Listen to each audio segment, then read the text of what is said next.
Pranvera, më the pak më përpara që ka individ të caktuar të cilët duan të dalin përtej dimensionit.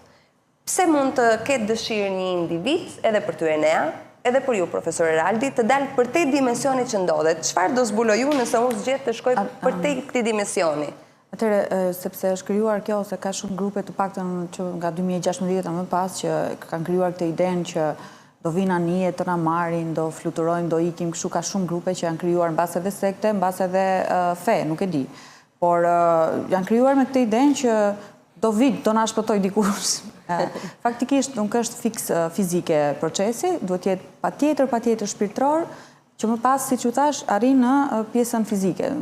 Ashtu siç po thotë Eraldi që nga pjesa më e vogël, nga një virus apo një diçka, kjo do me thënë në shkencë për kthehet që nga gjëja që nuk duket, fillon ajo e dukshmja. Dhe njëjti proces ndodh edhe në këtë kalimin e dimensioneve që dëshira është e madhe mbase të gjithëve që të eksplorojnë dhe të shkojnë, por nuk mund të arrihet te numri 10 pa kaluar të gjitha stadiet.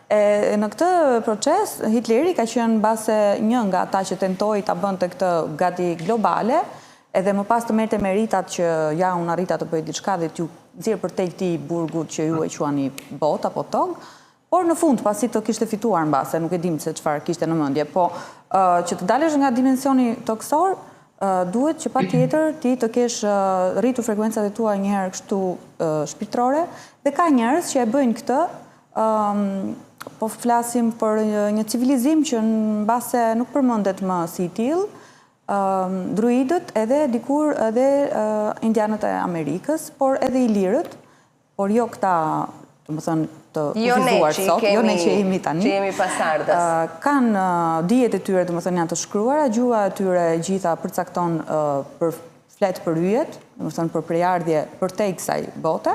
Po ashtu vetë historia e njerëzimit ka nisur nga një diçka që është subjektive, pra nuk është objektive, siç thotë Eraldi, që të jetë e dukshme. Ka nisur nga një gjë e padukshme, nga një fenomen që ishte zero, një asgjë.